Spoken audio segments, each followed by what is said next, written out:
Kita membahas sampah organik, anorganik sudah. Sekarang kita membahas sampah organik. Bagaimana caranya mengubah sampah organik menjadi berkah? Mau itu nanti menjadi kompos, mau itu menjadi pupuk organik cair, atau dijadikan barang-barang yang lainnya. Hari ini kami datang ke sini, Sekolah Ramah Sampah datang ke sini untuk mengajarkan adik-adik bagaimana caranya menyelesaikan masalah sampah organik kita ubah menjadi pupuk organik cair. Apa? Pupuk organik? Pupuk organik? Sing cair apa nih? Pupuk.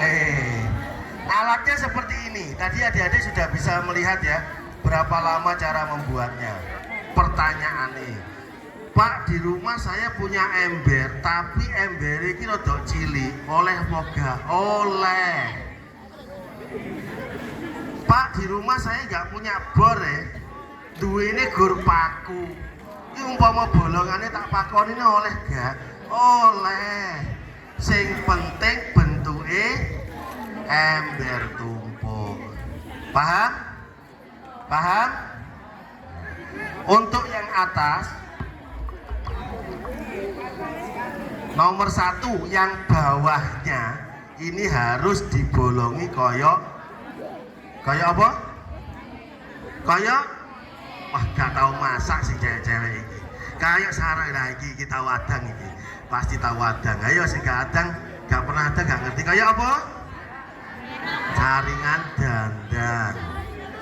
Kenapa kok dikasih lubang seperti ini? Tujuannya nanti untuk menyaring air yang keluar dari daun-daun ataupun sampah organik yang kita masukkan di dalam ember ini. Ayo, saya ulang lagi. Yang atas kuncinya, yang bawah dikasih bolongan koyok. Apa fungsinya?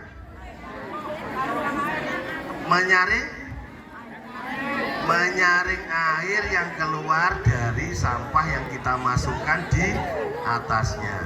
Terus rahasia yang kedua ada di sebelah atas. Di atasnya ini ada lubang, jumlahnya 4. 1, 2, 3, 4. Ini ditutup.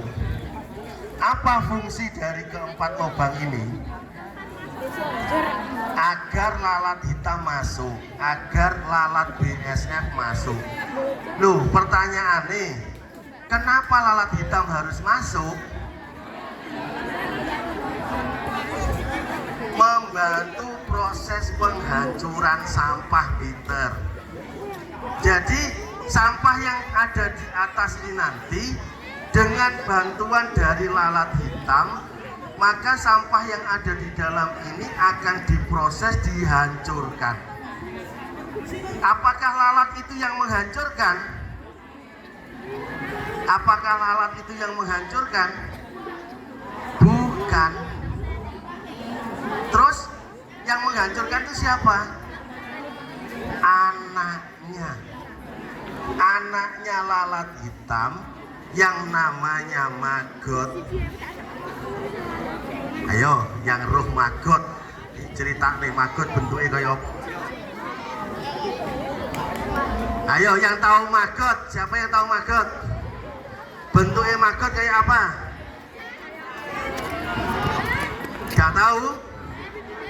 Ada yang pengen tahu maggot? Silakan maju ke depan. Ini loh maggot. Ini maggot. Ini nanti saya tinggal, jangan khawatir. Dihitung satu-satu, gak apa-apa. Pokok aja dimut, dihitung. Oke? Jadi lalat BSF itu nanti masuk ke dalam, kemudian dia bertelur, kemudian dia menetas, berubah menjadi maggot. Maggot ini yang akan ngerikiti. Apa bahasa Indonesia ngerikiti? Ayo. Hah? Nyemili. Ayo, bahasa ngerikiti bahasa Indonesia apa? Apa? Mengikis. Jadi maggot ini yang akan makan daun atau sampah yang ada di dalam tong yang sebelah, ember yang sebelah atas. Hasilnya, meskipun daun-daun itu yang dimasukkan tidak mengandung banyak air, tetapi kalau dimakan sama maggot, otomatis dia akan mengeluarkan air atau lendir yang disebut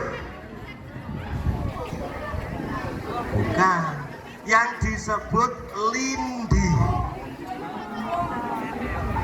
Lindi itu biasanya warnanya masih kuning.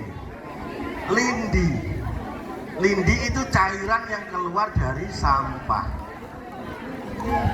Ya, oke. Terus pertanyaannya, Pak, opo yo ujuk-ujuk lalat BSF itu mau masuk? Tidak, harus dipancing dengan makanannya. Nah, makanannya opo? Bener, aku mbiyen yo bingung, opo ki mancingnya iki? Nah, dipancing dengan buah-buahan yang busuk. Yo gak busuk yo ora apa-apa, Cah.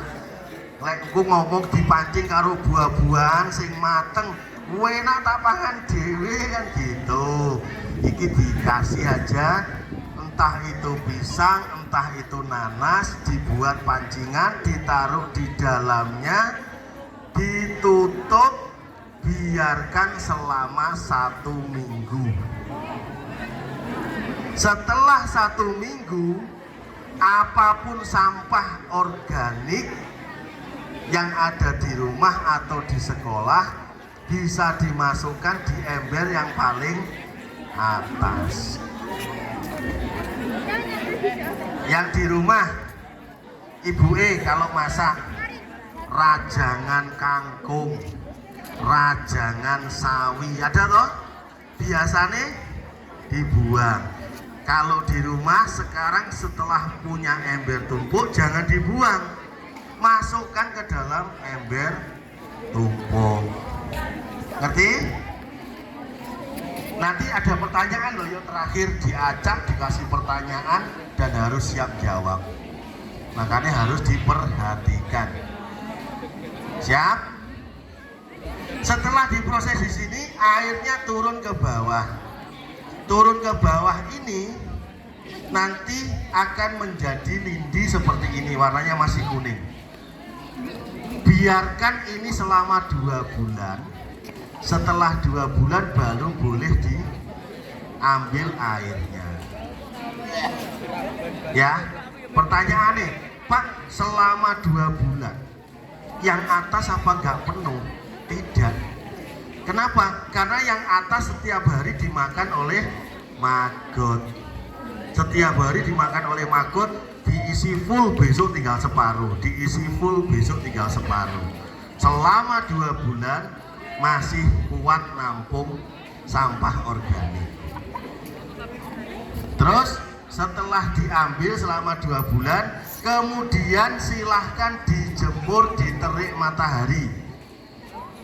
Dijemur di terik matahari dalam keadaan tutupnya tidak boleh rapat. Pertanyaannya boleh rapat? Beledos, karena masih banyak mengandung zat kimia, sehingga dijemurnya harus dalam keadaan tidak boleh kencang. Setelah dijemur selama 14 hari, yang tadinya warnanya seperti ini berubah menjadi hitam. Ini siap untuk dijadikan pupuk. Siap dijadikan pupuk. Oke. Terus tadi saya menyatakan satu alat ini bisa menghasilkan 3 hal. Ini yang pertama. Yang kedua, apa yang bisa diambil dari alat ini? Yang di atas adalah maggotnya. Maggotnya ini nanti kalau sudah 2 bulan jumlahnya banyak. Banyak ini bisa diambil dan bisa dijual. Harganya mahal. Harganya mahal. Dibuat makan manuk, dibuat makan ternak, dibuat makan itik, bisa, dan itu harganya mahal. Terus itu yang kedua. Yang ketiga, namanya kasgot. Kasgot itu bekas dari apa yang dimakan maggot tadi.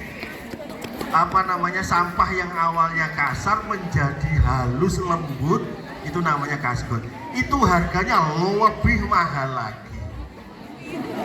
Jadi kalau adik-adik mau serius menekuni mengelola sampah organik, maka seperti tema yang di depan, membuat sampah bernilai berkah itu akan menjadi nyata.